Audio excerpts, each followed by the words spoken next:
ਵਾਹਿਗੁਰੂ ਜੀ ਕਾ ਖਾਲਸਾ ਵਾਹਿਗੁਰੂ ਜੀ ਕੀ ਫਤਿਹ। श्री गुरु गोबिंद सिंह जी सहाय।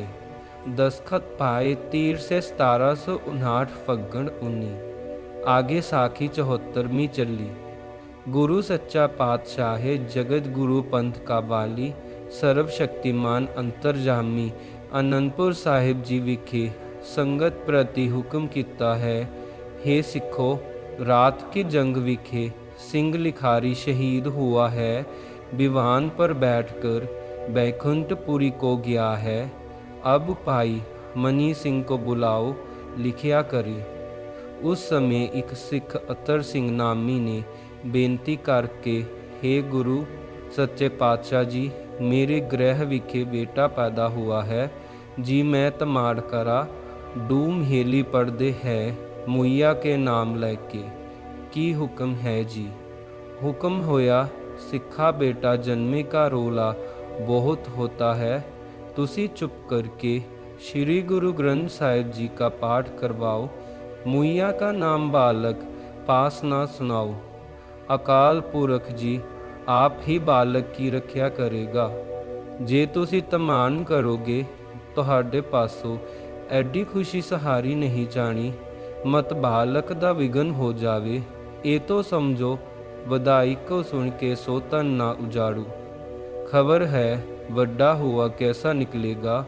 माँ ते बाप की सेवा करेगा या नहीं। किसी दी लड़की अपने सहुरिਆਂ ਨੂੰ ਤੁਰੀ ਸੀ। ਉਹਨਾਂ ਨੇ ਬਹੁਤ ਹੀ ਰੋਣਾ शुरू किया। गुरु जी पुछया, सिंगो कैसा रुदन होता है। सिखा कहा, हे गुरु जी, बहू जी सहुरे तुरी है। बचन होया ब्याह तो लैके धी सोहरे तोरना ते सोहरे तुरन लग्या। इस प्रकार रोना भारी बिशगनी का कारण है। सारी उम्र कुड़ियां को रोवना पड़ता है। असा यह वार्ता नेत्रा करके बीती देखी है। जब साडा ब्याह हुआ सी असा मने कीता सी भाई रोवना नहीं, पर तीमियां कल जोगड़ा हुंदियां ने रोने नहीं हट दिया। रोण ते बिगन साथ चारे ही साहिबजादे जाते रहे। असाडे सारे बंस को शकट कशट पया।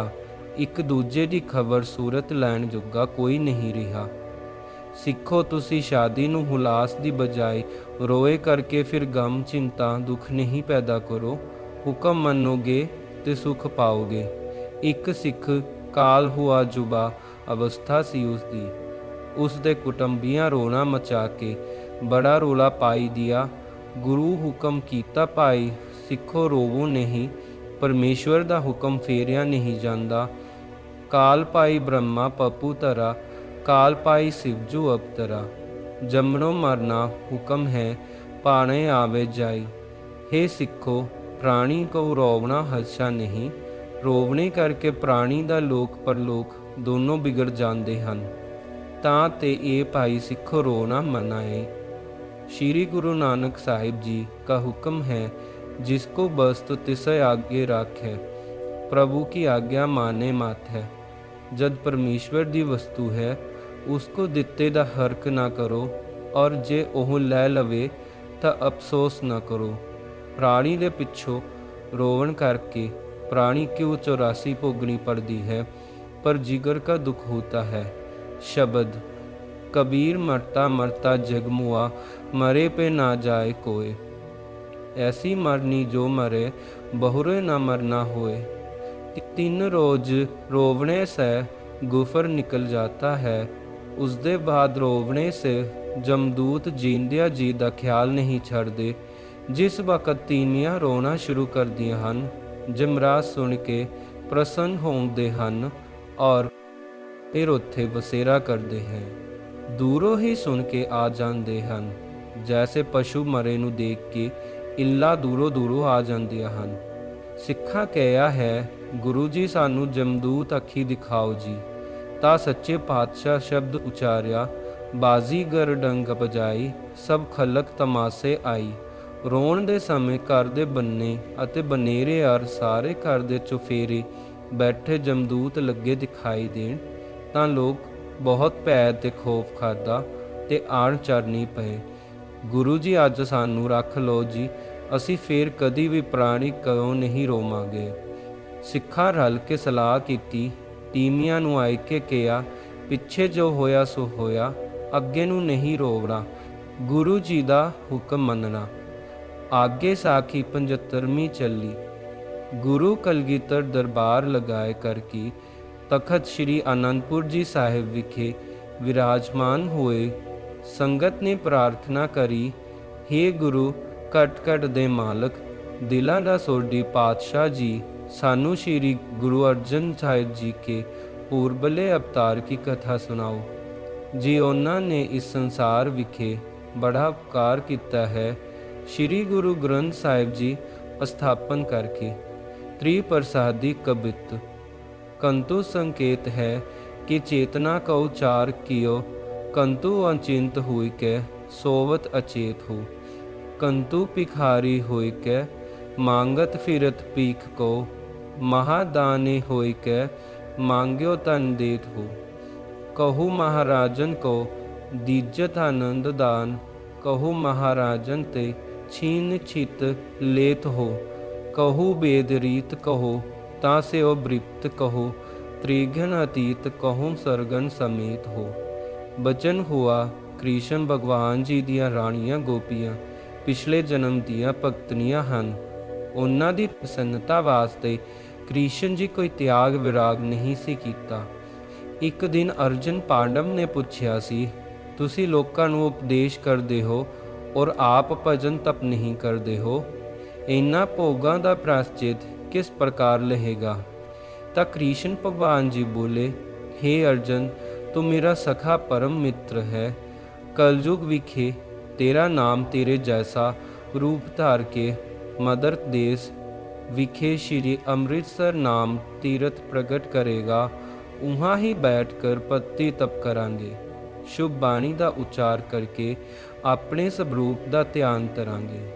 जितने संत भगत ऊंच नीच है बाणी पढ़ के तरनगे, मात लोक विखे तरन तारन नाम तीरथ रचांगे, सारे परलोक दियाँ देवी देवतियाँ गंगा गया 360 तीर्थां का निवास रहेगा। गुरु रामदास साहिब जी के घर जन्म होवेगा। असी रामा अवतार की शक्ति पैदा करांगे, उसके दर्शन किए ते जीवा की गति होवेगी। मैं भी मात लोक विखे अवतार धार के उत्थे बैठ के भजन सिमरन तप करना है। संसार की इच्छा पुत धन अन्न दे की अरोगता मनोकामना पूजा सेवा करने से पूरी होवेगी। परमेश्वर के दर्शन जैसे गुरु ग्रंथ साहिब जी का पुण्य महात्म होवेगा।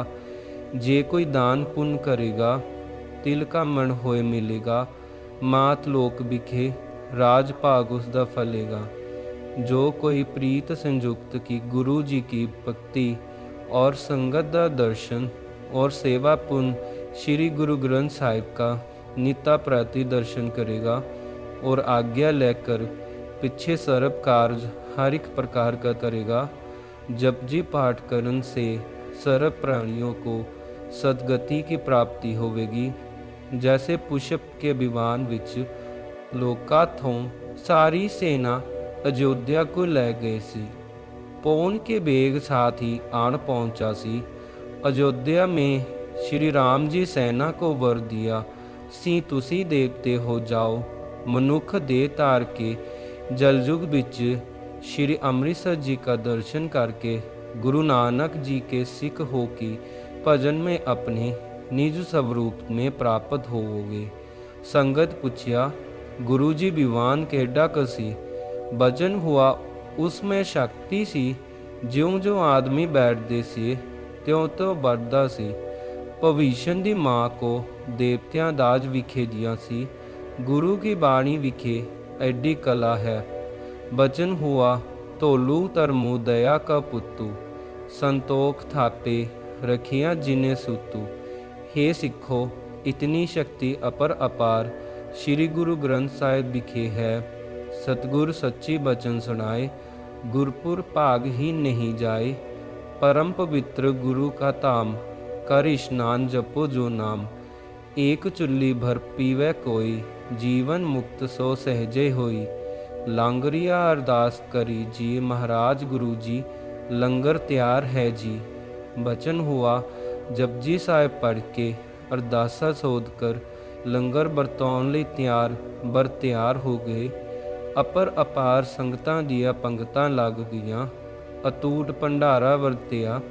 ਫਿਰ ਸਤਿਗੁਰੂ ਜੀ ਕੀ ਚਰਨੀ ਸੰਗਤਾਂ ਆਏ ਲੱਗੀਆਂ। ਸਤਿਗੁਰੂ ਪੂਰੇ ਹੁਕਮ ਕੀਤਾ, ਸ਼ਬਦ ਮੇਰੇ ਮਾਥੈ ਲਾਗੀ ਲੈ ਧੁਰੇਸ਼ ਗੋਬਿੰਦ ਚਰਨਨ ਕੀ। ਮੇਰੇ ਮਾਥੈ ਲਾਗੀ ਤੁਰ ਜੋ ਜੂੰਦੇ ਅੰਮ੍ਰਿਤ ਕੀ। ਚਰਨ ਧੂੜ ਮਸਤਕ ਮੇ ਲਗਾਵਾਂਗੇ ਉਹ ਮੁਕਤੀ ਪਾਵਾਂਗੇ। ਜੋ ਮੂਏ ਦੀ ਹੱਡੀ ਪੀਸ ਕੇ ਅੰਮ੍ਰਿਤਸਰ ਤਲਾਬ ਵਿਖੇ ਜਾਂ परिक्रमा में पावेंगे ਉਹ ਆਪਣੀ ਕੂਲ ਬੰਸ ਡੁਬਾਵੇਂਗੇ ਔਰ ਨਰਕ ਵਿਖੇ ਜਾਏ ਪੜेंगी। श्री गुरु गोबिंद सिंह जी सहाय। दस्तखत पाए 13 से 1759 फग्गण 19। आगे साखी 74वीं चली। गुरु सच्चा पातशाह जगत गुरु पंथ का वाली सर्वशक्तिमान अंतरजामी आनंदपुर साहिब जी विखे संगत प्रति हुक्म किता है। हे सिखो, रात की जंग विखे सिंह लिखारी शहीद हुआ है। विवान पर बैठकर बैकुंठपुरी को गया है। अब भाई मनी सिंह को बुलाओ, लिखिया करे। उस समय एक सिख अतर सिंह नामी ने बेनती करके, हे गुरु सच्चे पातशाह जी, मेरे गृह विखे बेटा पैदा हुआ है जी। मैं तमाड़ करा डूम हेली पढ़दे है मुइया के नाम लेके। की हुक्म है जी। हुक्म होया सिखा बेटा जन्मे का रोला बहुत होता है। तुसी चुप करके श्री गुरु ग्रंथ साहिब जी का पाठ करवाओ। मुइया का नाम बालक पास ना सुनाओ। अकाल पुरख जी आप ही बालक की रक्षा करेगा। जे तुसी तमान करोगे ਤੁਹਾਡੇ ਪਾਸੋਂ ਐਡੀ खुशी सहारी नहीं जानी। मत बालक दा विघन हो जावे। ये तो समझो वधाई को सुन के सो तन ना उजाड़ू। खबर है ਵੱਡਾ हुआ कैसा निकलेगा। माँ ते बाप की सेवा करेगा या नहीं। ਕਿਸੇ ਦੀ ਲੜਕੀ ਆਪਣੇ ਸਹੁਰਿਆਂ ਨੂੰ ਤੁਰੀ ਸੀ। ਉਹਨਾਂ ਨੇ ਬਹੁਤ ਹੀ ਰੋਣਾ ਸ਼ੁਰੂ ਕੀਤਾ। ਗੁਰੂ ਜੀ ਪੁੱਛਿਆ, ਸਿੰਘੋ ਕੈਸਾ ਰੂਦਨ ਹੋਤਾ ਹੈ। ਸਿੱਖਾਂ ਕਿਹਾ, हे ਗੁਰੂ ਜੀ, ਬਹੂ ਜੀ ਸਹੁਰੇ ਤੁਰੀ ਹੈ। ਬਚਨ ਹੋਇਆ ਵਿਆਹ ਤੋਂ ਲੈ ਕੇ ਧੀ ਸਹੁਰੇ ਤੋਰਨਾ ਤੇ ਸਹੁਰੇ ਤੁਰਨ ਲੱਗਿਆ ਇਸ ਪ੍ਰਕਾਰ ਰੋਣਾ ਭਾਰੀ ਬਿਸ਼ਗਨੀ ਦਾ ਕਾਰਨ ਹੈ। ਸਾਰੀ ਉਮਰ ਕੁੜੀਆਂ ਕੋ ਰੋਵਣਾ ਪੜਤਾ ਹੈ। ਅਸਾਂ ਇਹ ਵਾਰਤਾ ਨੇਤਰਾਂ ਕਰਕੇ ਬੀਤੀ ਦੇਖੀ ਹੈ। ਜਦ ਸਾਡਾ ਵਿਆਹ ਹੋਇਆ ਸੀ ਅਸਾਂ ਮਨੇ ਕੀਤਾ ਸੀ ਭਾਈ ਰੋਵਣਾ ਨਹੀਂ, ਪਰ ਤੀਵੀਆਂ ਕਲ ਜੋਗਣਾ ਹੁੰਦੀਆਂ ਨੇ, ਰੋਣੇ ਨਹੀਂ ਹਟਦੀਆਂ। ਰੋਣ ਤੇ ਬਿਗਨ ਸਾਥ ਚਾਰੇ ਹੀ ਸਾਹਿਬਜ਼ਾਦੇ ਜਾਂਦੇ ਰਹੇ। ਸਾਡੇ ਸਾਰੇ ਬੰਸ ਕੋ ਸ਼ਕਟ ਕਸ਼ਟ ਪਿਆ। ਇੱਕ ਦੂਜੇ ਦੀ ਖਬਰ ਸੂਰਤ ਲੈਣ ਜੋਗਾ ਕੋਈ ਨਹੀਂ ਰਿਹਾ। ਸਿੱਖੋ, ਤੁਸੀਂ ਸ਼ਾਦੀ ਨੂੰ ਹੁਲਾਸ ਦੀ ਬਜਾਏ ਰੋਏ ਕਰਕੇ ਫਿਰ ਗਮ ਚਿੰਤਾ ਦੁੱਖ ਨਹੀਂ ਪੈਦਾ ਕਰੋ। ਹੁਕਮ ਮੰਨੋਗੇ ਤੇ ਸੁਖ ਪਾਓਗੇ। ਇੱਕ ਸਿੱਖ ਕਾਲ ਹੁਆ ਜੁਬਾ ਅਵਸਥਾ ਸੀ ਉਸਦੀ। ਉਸ ਦੇ ਕੁਟੰਬੀਆਂ ਰੋਣਾ ਮਚਾ ਕੇ ਬੜਾ ਰੋਲਾ ਪਾਈ ਦਿਆ। ਗੁਰੂ ਹੁਕਮ ਕੀਤਾ, ਭਾਈ ਸਿੱਖੋ ਰੋਵੋ ਨਹੀਂ, ਪਰਮੇਸ਼ਵਰ ਦਾ ਹੁਕਮ ਫੇਰਿਆ ਨਹੀਂ ਜਾਂਦਾ। ਕਾਲ ਪਾਈ ਬ੍ਰਹਮਾ ਪਪੂ ਤਰਾ, ਕਾਲ ਪਾਈ ਸਿਵਜੂ ਅਵਤਰਾ। ਜੰਮਣੋਂ ਮਰਨਾ ਹੁਕਮ ਹੈ, ਪਾਣੇ ਆਵੇ ਜਾਈ। हे ਸਿੱਖੋ, ਪ੍ਰਾਣੀ ਕੋ ਰੋਵਣਾ ਹੱਛਾ ਨਹੀਂ। ਰੋਵਣੇ ਕਰਕੇ ਪ੍ਰਾਣੀ ਦਾ ਲੋਕ ਪਰਲੋਕ ਦੋਨੋਂ ਵਿਗੜ ਜਾਂਦੇ ਹਨ। ਤਾਂ ਤੇ ਇਹ ਭਾਈ ਸਿੱਖੋ ਰੋਣਾ ਮਨਾ ਹੈ। श्री गुरु नानक साहिब जी का हुक्म है, जिसको बस्त तिसे आगे राखे। प्रभु की आज्ञा माने मात है। जद परमेश्वर दी वस्तु है उसको दिते दा हरक ना करो, और जे ओह लै लवे तां अफसोस ना करो। प्राणी दे पिछों रोवन करके प्राणी क्यों 84 भोगनी पड़ती है, पर जिगर का दुख होता है। शब्द कबीर मरता मरता जगमुआ, मरे पे ना जाए कोय। ऐसी मरनी जो मरे बहुरे ना मरना होए।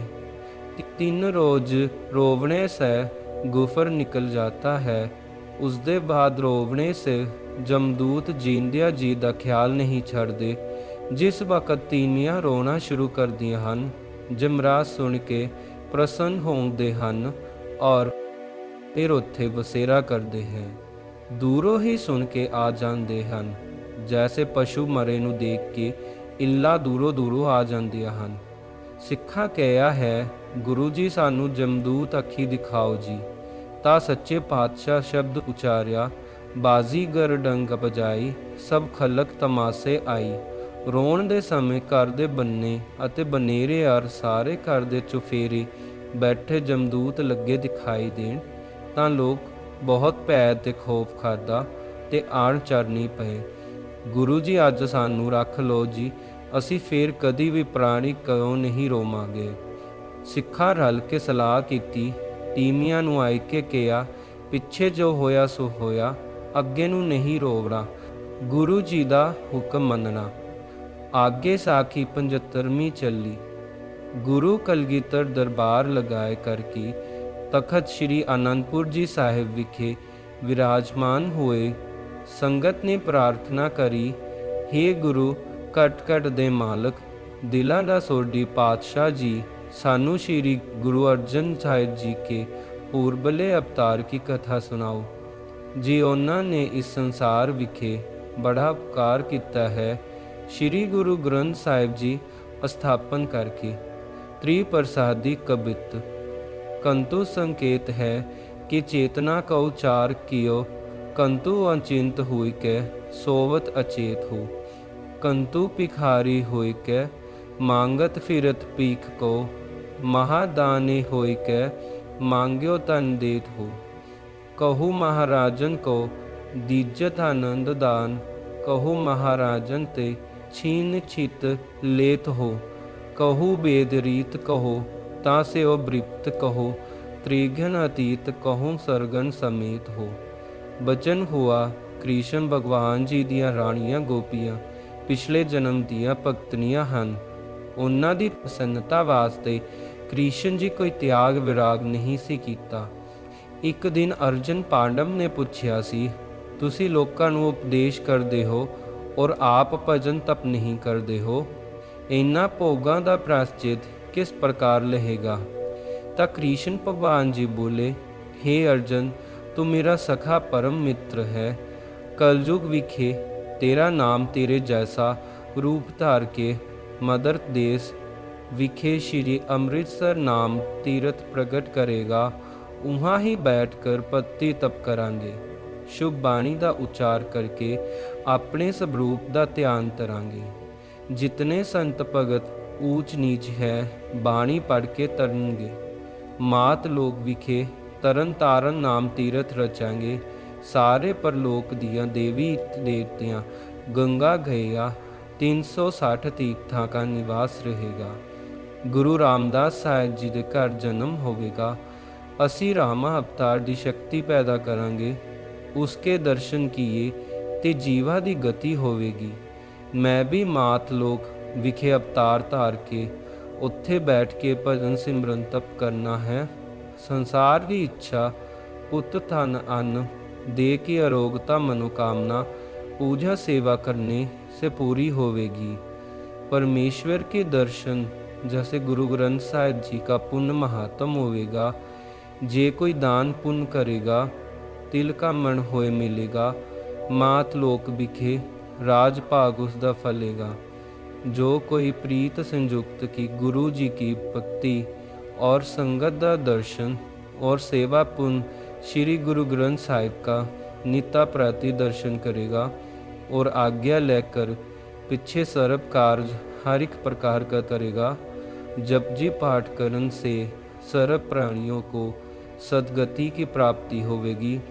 जैसे पुष्प के विमान विच लोका थों सारी सेना अयोध्या को ले गए सी।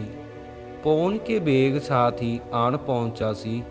अयोध्या में श्री राम जी सेना को वर दिया सी, तुसी देवते हो जाओ। मनुख दे तार के जलयुग बिच श्री अमृतसर जी का दर्शन करके गुरु नानक जी के सिख हो के भजन में अपने निज स्वरूप में प्राप्त होवोगे। ਸੰਗਤ ਪੁੱਛਿਆ, ਗੁਰੂ ਜੀ ਵਿਵਾਨ ਕਿਹੜਾ ਕਸੀ। ਬਚਨ ਹੁਆ, ਉਸਮੇ ਸ਼ਕਤੀ ਸੀ। ਜਿਉਂ-ਜਿਉਂ ਆਦਮੀ ਬੈਠਦੇ ਸੀ ਤਿਉਂ-ਤਿਉਂ ਵੱਧਦਾ ਸੀ। ਭਵਿਸ਼ਨ ਦੀ ਮਾਂ ਕੋ ਦੇਵਤਿਆਂ ਦਾਜ ਵਿਖੇ ਦਿਆਂ ਸੀ। ਗੁਰੂ ਕੀ ਬਾਣੀ ਵਿਖੇ ਐਡੀ ਕਲਾ ਹੈ। ਬਚਨ ਹੁਆ, ਧੋਲੂ ਧਰਮੂ ਦਇਆ ਕਾ ਪੁੱਤੂ। ਸੰਤੋਖ ਥਾਪੇ ਰਖਿਆ ਜਿਨੇ ਸੁਤੂ। हे ਸਿੱਖੋ, ਇਤਨੀ ਸ਼ਕਤੀ ਅਪਾਰ ਸ੍ਰੀ ਗੁਰੂ ਗ੍ਰੰਥ ਸਾਹਿਬ ਵਿਖੇ ਹੈ। ਸਤਿਗੁਰ ਸੱਚੀ ਬਚਨ ਸੁਣਾਏ, ਗੁਰਪੁਰ ਭਾਗ ਹੀ ਨਹੀਂ ਜਾਏ। परम पवित्र गुरु का धाम, कर स्नान जपो जो नाम। एक चुल्ली भर पीवै कोई, जीवन मुक्त सो सहजे होई। लांगरिया अरदास करी जी, महाराज गुरु जी लंगर तैयार है जी। बचन हुआ, जपजी साहिब पढ़ के अरदासा सोध कर लंगर ਵਰਤਾਉਣ ਲਈ ਤਿਆਰ ਹੋ ਗਏ। ਅਪਾਰ ਸੰਗਤਾਂ ਦੀਆਂ ਪੰਗਤਾਂ ਲੱਗ ਗਈਆਂ। अटूट भंडारा वरतिया। फिर सतगुरु जी की चरनी संगतां आए लगिया। सतगुरु पूरे हुक्म कीता, शब्द मेरे माथे लागी लै तुरेश गोबिंद चरणन की। मेरे माथे लागी तुर जो जूंदे अमृत की। चरण धूड़ मस्तक में लगावांगे ओह मुक्ति पावांगे। जो मूए दी हड्डी पीस के अमृतसर तलाब विखे जा परिक्रमा में पावेंगे, ਉਹ ਆਪਣੀ ਕੂਲ ਬੰਸ ਡੁਬਾਵੇਂਗੇ ਔਰ ਨਰਕ ਵਿਖੇ ਜਾਏ ਪੜेंगे। ਵਾਹਿਗੁਰੂ ਜੀ ਕਾ ਖਾਲਸਾ, ਵਾਹਿਗੁਰੂ ਜੀ ਕੀ ਫਤਿਹ।